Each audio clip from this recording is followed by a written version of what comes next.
बुद्धिमान गधा। एक जंगल में एक गधा और एक गीदड़ रहते थे। उन दोनों में गहरी दोस्ती थी। एक दिन गीदड़ गधे से बोला, गधे मित्र, पास के गांव में एक किसान के खेत में बड़े मीठे मीठे तरबूज पके हैं, चलो चलकर खाते हैं। गधे ने सुना तो उसके मुंह में पानी भर आया। वह ढेंचू ढेंचू करके गाने लगा, भूख लगी है प्यारे मित्र, मेरी भूख मिटा दे, गांव में पके हैं तरबूजे, मुझे दो चार खिला दे। गीदड़ और गधा शाम को किसान के खेत में पहुंच गए। वहां उन्होंने जी भरकर तरबूज खाए। मेरा तो पेट भर गया है, अब वापस चलते हैं। गीदड़ अपने पेट पर पंजा फेरते हुए बोला। गधे का पेट तो भर चुका था, मगर नीयत नहीं भरी थी। वह जोर से ढेंचू ढेंचू करता हुआ गाने लगा, ठहरो प्यारे, अभी सुरीला राग में एक गालूं, बड़े मीठे हैं तरबूजे, बस दो चार और खा लूं।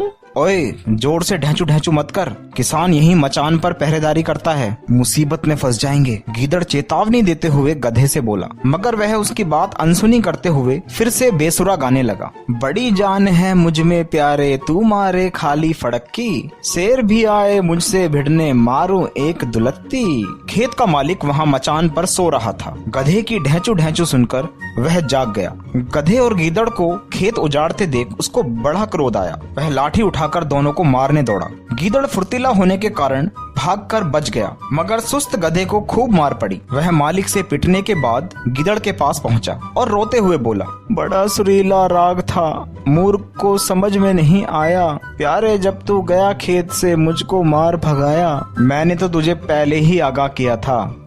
ढेंचू ढेंचू का बेसुरा राग मत गा, तेरे ऊंची आवाज में बोलने के कारण ही किसान जागा था। अब आया मजा मार खा के। दूसरे गांव के पास ईख के खेत थे। वहाँ कोई रखवाला भी नहीं रहता, फिर भी अपना मुंह बंद रखना, कल हम वहाँ ईख में घुसकर मीठे गन्ने चूसेंगे। गीदड़ गधे का मजाक उड़ाते हुए बोला। अगली रोज शाम को गधा और गीदड़ ईख में गन्ने चूसने चल दिए। चलते चलते गधा अधीर होते हुए गीदड़ से बोला, गन्ने बहुत रसीले होते हैं प्यारे ढेंचू ढेंचू, जल्दी चल गन्ने के खेत में, कौन करे खेत की रखवाली, खूब लेंगे मजे, अब ना कोई आएगा, फिर भी किसकी मजाल है जो हमें मार भगाएगा। शाम ढलते ही उन दोनों ने ईख में धावा बोल दिया। गधा तरबूजे के खेत में एक बार मार खा चुका था, इसीलिए धीरे धीरे गन्ने तोड़कर चूस रहा था, पर वहाँ गीदड़ जोर जोर से हुक्की करता हुआ हुड़दंग मचा रहा था। प्यारे मित्र, जोर से हुक्की हुक्की मत कर, तेरे से कद ऊंचा होने के कारण ईख के पार मुझे गीदड़ मारों की जुग्गियां दिखाई दे रही हैं। उनके पास शिकारी कुत्ते हैं। यहाँ तरबूजों के खेत से भी बड़ा खतरा है। गधा गीदड़ को समझाते हुए बोला। अबे चुप हो जा डरपोक कहीं के, गीदड़ गधे को डांटते हुए बोला। आज गीदड़ पूरी मस्ती के आलम में था। वह गधे की बात को अनसुना करते हुए और तेज आवाज में हुक्की हुक्की करने लगा। गीदड़ की हुक्की हुक्की की आवाज सुनकर पास की जुग्गियों में शिकारी कुत्तों के कान खड़े हो गए। वे दौड़कर भौं भौं करते हुए ईख में घुस आए। गीदड़ ने भागने की कोशिश तो बहुत की, मगर एक लंबे कुत्ते ने उसे दबोच लिया। बचाओ गधे मित्र, गीदड़ के मुंह से पीड़ा भरी चीख निकली।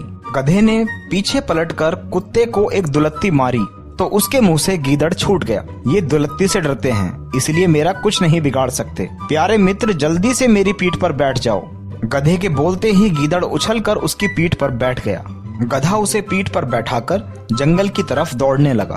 कुत्ते भौं भौं करते हुए उसके पीछे भागने लगे, मगर किसी की हिम्मत नहीं हुई कि वो गधे की दुलत्ती का स्वाद चखें। कुछ दूर जाने पर कुत्ते वापस भाग गए। प्यारे मित्र, मैंने तो तुम्हें पहले ही समझाया था कि जोर जोर से हुक्की हुक्की मत कर, अगर मैं नहीं बचाता तो शिकारी कुत्ते तेरी जान ले लेते। गधा गीदड़ की उस खाल को मुंह में दबाते हुए बोला जो कुत्तों के काटने से फट गई थी। मुझे माफ कर दो मित्र, सच्चे मित्र हमेशा हित चाहते हैं, हमें उनकी बातों पर अमल करना चाहिए। सच कहा मित्र, मैं तरबूजे के खेत में तुझे उपदेश देता रहा, मगर ईख के खेत में स्वयं उस पर अमल नहीं किया। गीदड़ गधे से माफी मांगता हुआ बोला तो गधे ने उसे गले लगाते हुए कहा, चल आज जंगल में मित्र बेर पके हैं खाएंगे, ना शिकारी ना रखवाले, खूब हुड़दंग मचाएंगे।